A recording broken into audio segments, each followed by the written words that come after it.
Hey, what's going on, everybody? I hope you're doing well today, man. I hope your weekend's been great. Now, I wanted to answer a question that I get a lot in the comments every time I post a video.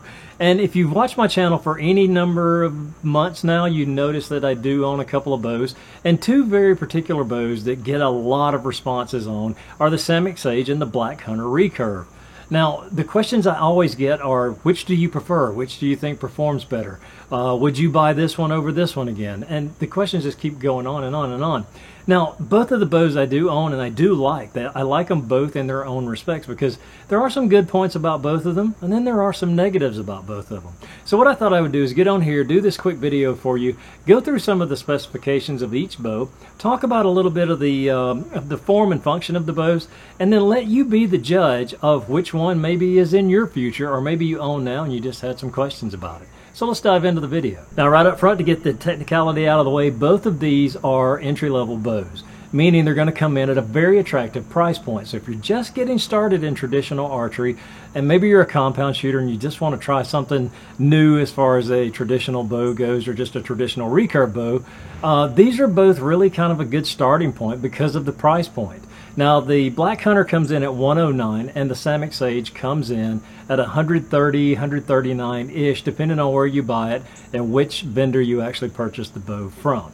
Okay, up first is my trusty Samick Sage. I've owned this bow for, God, I think it's been almost 5 years now that I've had this. And out of that time, I have never had a single issue with the Samick Sage. Now, I know a lot of people have a love-hate relationship with it. There's a lot of banter back and forth on the internet about how it sucks, how it's great, how it's this, how it's that. You know, the thing about that is, when it comes to anything archery, especially bows, arrows, gloves, tabs, anything, you're just going to have to try them out for yourself to form your own opinion, which is what I've done with this. Again, this is a solid shooter. I've not had any issues. The cool thing about the Samick Sage is it is a takedown bow, and that's an important thing, especially if you're just starting out, because there's a lot of questions on what draw weight should I get. Should I just go full on and get the highest that I can so I can go out and shoot elephants with it? My suggestion is no. If you're just getting into the sport of archery, I would suggest starting with a low draw weight. That way you have the chance and the opportunity to really dial in your form, your anchor, your release, all of those fundamentals, because those are going to go into how much enjoyment, how much accuracy, all of those things you're going to get out of the sport of archery.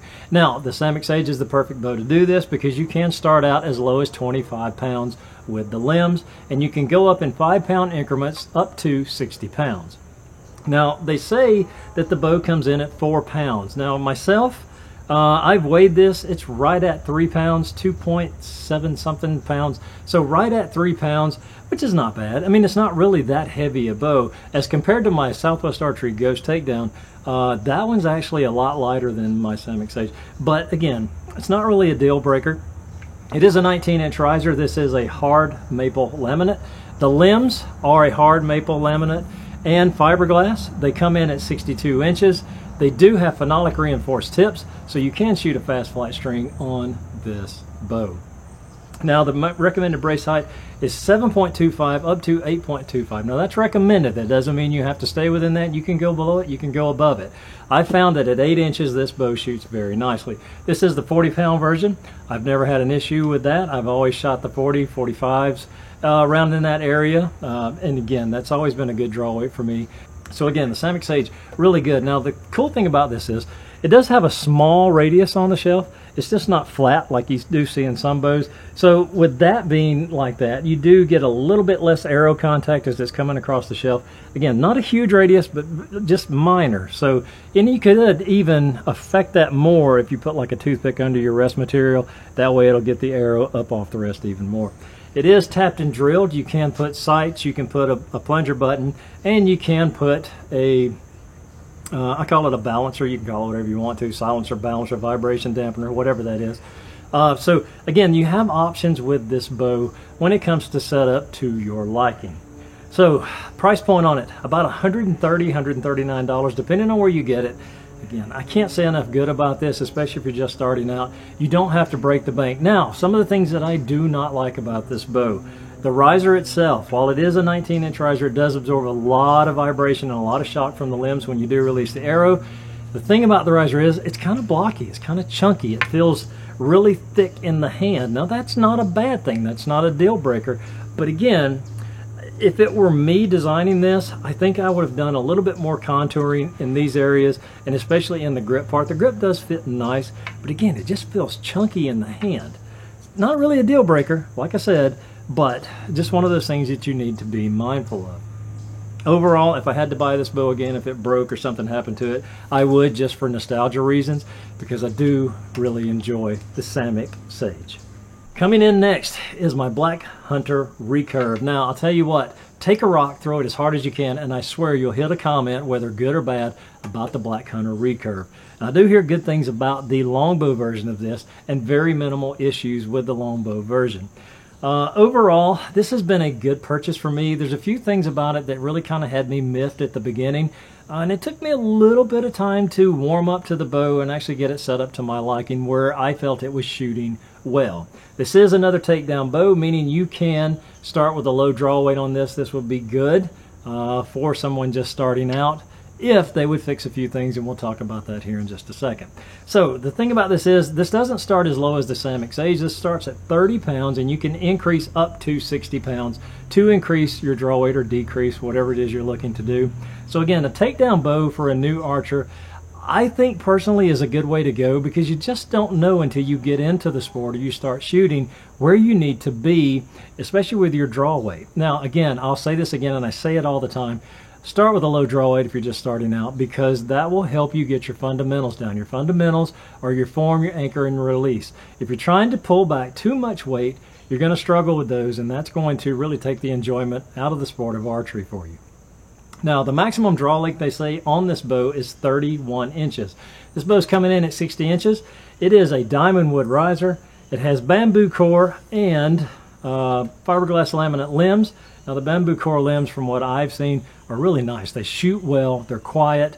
You don't get a lot of vibration with them. They're just overall really nice limbs. The only thing about the limbs that I have to say that I don't like is when they're spec'd from the manufacturer, when they come out of the retailer or the store, wherever you buy it. There have been a lot of comments about how the draw weight issues are prevalent with these bows. Mine, I actually purchased a 45-pound version, and when it came in and I actually put it on my scale, it was a 50-pound bow. We're going to talk about that a little bit more here in just a second. But so you have to be mindful of that. If you're thinking about buying the Black Hunter Recurve, you want to be mindful that draw weight issues are prevalent with this bow. The other thing too that I've seen a lot is the limb delamination and the tips coming off or delaminating or breaking. I think, and this is my theory, and I'm going to hold to this theory, that that's because the draw weight issues, maybe somebody's trying to get a specific draw weight and they don't get the right draw weight, or maybe it's just, you know, really excessive one way or the other, and they're shooting the wrong arrows out of it, and it could be creating a dry fire situation. Now, I may be crazy for saying that, and I may be just kind of off in the head, but that's just a theory I have, and it's kind of one that I feel fits in kind of how I think about that. So again, just buyer beware of that issue or that known issue with these bows. Overall, the riser is a 15-inch riser. This riser is very, very nice. I have to say, out of this and my Southwest Archery Ghost takedown longbow, probably have the best grip that I have ever held in a bow. The riser is nicely contoured. It is 15 inches, so it is a shorter one. That is going to, it's really not going to be an effect, but it does affect your sight window whenever you're shooting, because those shorter risers generally have less of a cutout here, and that's going to affect your sight picture when you're trying to aim. The shelf on this riser is a very nice radius, as you can see here, and that radius really keeps that arrow from making a lot of contact when you're shooting. Again, you can affect that by putting something under your riser material. I don't think you need it with this. I think it works well. The riser is a quarter inch past center, so this is a very nice setup when it comes to the Black Hunter Recurve. It does have phenolic reinforced tips, like I said. You can shoot a Fast Flight or a Dacron B55, B50 string, whatever your string preference is, you can use that on this bow. Again, draw weight issues aside, I think it's a good shooter. I would not recommend this for someone just starting out, and the reason I wouldn't is because of the issues that it has with quality control, whether it's the delamination, the limb tips coming apart, or just the draw weight issue. So my vote is for the Samick Sage or something similar to that if you're just starting out. Again, nothing bad with the Black Hunter other than a few little things that you're going to have to roll the dice on when you buy it. Now the brace height for this bow is recommended at 7.5 to 8 inches. Now it is a small brace height window, but you can work with that. And again, 60-inch bow shoots really well. Now with it being a 60-inch bow for me, I think it's a little bit short, but it would be great in a hunting situation because the shorter bow, you can actually, it's more compact and you can get it into different tighter places, especially if you're sitting in a tree stand. Maybe you're blind hunting. This would be a good bow for that. Again, the longer the bow, the harder it is to conceal and carry and keep into a compact, small space when you're hunting. But I do like the bow, quality issues aside. So one more thing about both of these bows, something I tested out today, and I wanted to share that with you. I got a comment one time, and it was really not a bad comment. It's just the guy made it, and you know, he and I kind of went back and forth a little bit, and we both agreed to disagree, if you will. And it was a good conversation. But the conversation and the comment was about the Samick Sage and how bad they actually stack. Well, I'm going to cry foul on that because I did actually test this out, and I did do a little bit more research on stacking issues. Now, if you're new to archery and you don't know what stacking is, that's where the draw weight of your bow increases exponentially once you get past what it's rated at. Most of them are rated at 28 inches at a certain poundage. Once you exceed that, that's when the bow starts to add weight as you go along. And normal stacking for a bow, every bow stacks, don't think they don't. Normal stacking is between 2 to 3 pounds. Now, when they say stacking occurs more prevalently, or when it actually occurs, is past the 30-inch draw length. So, that being said, I did want to test these out to see how they actually fared when you got past the recommended 28 inches for each bow. Now, the Samick Sage is rated at 40 pounds at 28 inches. The Black Hunter Recurve was supposed to be rated at 45 pounds at 28 inches. It actually came in at 50 pounds at 28 inches when I tested it out brand new. So let's talk about the stacking. Okay, Samick Sage first. Put it on the bow scale. Pulled back to the recommended 28 inches. I got a 40.07 pounds. So it's right on the money when it comes to the original draw weight for this bow. At 29 inches, it came in at 42.5 pounds, and at 30 inches, it came in at 43.8. Now, past 30 inches, that's when you would really start to see a lot of stacking. I don't recommend going well past 30 inches, or 31, 32, whatever that is, unless you have really, really long limbs. And the reason is because you're going to put those under a lot of stress, and that's when they say that stacking really occurs at a higher rate once you get past 30 inches. But for the Samick Sage, this was in normal range. I mean, you could tell each one 40.21, 42.5, and then 43.8. So in that normal 2 to 3 pound range is what's expected whenever you get past that when you get past the 28 inch mark. So again, I don't think the Samick Sages have a stacking issue. This could very well be that the bow is too short. Of course, I don't see how it could be at 62 inches. This would fit just about any hunter out there.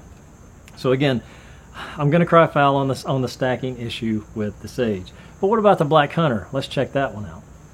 Okay, the Black Hunter, again, I ordered this in 45 pounds, got 50. I hate to keep saying that, but it really just kind of ticks me off.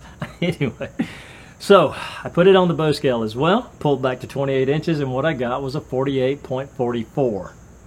That's kind of strange because it's actually down almost 1.5 pounds from when it was new. Well, somebody made a comment about that one time. Said, yeah, after you use the limbs a little bit, or actually shoot it a lot, what's going to happen is they're going to soften up. So I guess maybe that's what's happening with this. Maybe it'll get to the 45 pounds.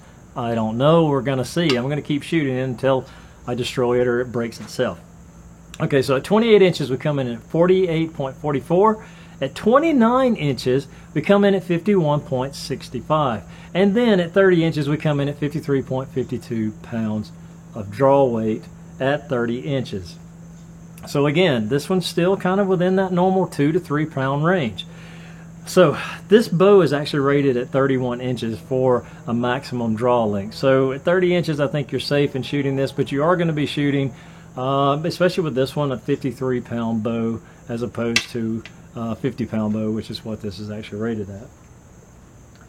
Now, the thing about draw length, for the longest time, I was thinking that I was a 28.5, 29 inch draw length. And when I first started out and had my draw length measured, that's what I was. But I got curious about that because my form has actually gotten better over the years and more consistent. So I wanted to recheck that and make sure that I was still at that 28.5, 29-inch draw length. What I found was because my form has increased and gotten a lot better, I'm actually at a 30-inch draw length. So both of those bows are shooting, like the Samix Sage at a 43.8 and then the Black Hunter at a 53.52 draw weight at my draw length. So again, that's one of the things that you should be checking from time to time, especially if you're new. It may start out at 1, but as your form gets better, you may find that it's increased a little bit because you start getting a lot better at your back tension and how you pull through the shot and actually hold the bow whenever you're getting ready to shoot. So again, there's some specs, some just little things about the bows that I do and do not like. So again, your choice may be to not buy either one of them. You may go, yeah, not for me, I think I'll do something else. And that's totally fine and totally understandable because everybody's different, but you do have to experiment and find the bow that fits you and your shooting needs. So there you go. I hope you liked this video. I hope it helped you going through some of the specs, going through some of the likes and dislikes of each bow, and going through the stacking issue or the non-existent stacking issue for each bow. So again, thank you so much for watching. I do appreciate it more than you know. And man, my channel's growing faster than I ever thought it would. Every week it seems we gain 2-3 new subscribers. I do appreciate it so much, man. It excites me every time I see that new subscriber. And it excites me because I feel like I'm reaching a broader audience. And that's what we're here for, to share, to learn, to grow ourselves, and to get better at this sport. And if I can share anything that helps you along the way, man, it just makes me feel so good inside. And I do appreciate you taking the time to watch my content, to think enough about it to leave a comment, maybe leave a like. I do appreciate it so much. And the comments are so important to me. Please put those in there. I love to respond to your comments. I love to watch your comments. There was a comment thread on one of my videos that went back and forth, and I saw people just actually talking to each other and helping each other out. It was a really good feeling to see that. And to me, that just solidifies what I think about the archery community here on YouTube, that it's a great community to be a part of. So thank you so much. I do appreciate it more than you know. Hope you come back for new content. If you're new here and you're just stumbling into my channel, please consider subscribing. Please hit that notifications bell. That way when I do post future content, you get the notification. You can come in and hang out with me for a little while. So again, thank you so much. I appreciate it more than you know. And as always, I hope you have a great day, a better day tomorrow, and a wonderful week ahead of you. And until next time.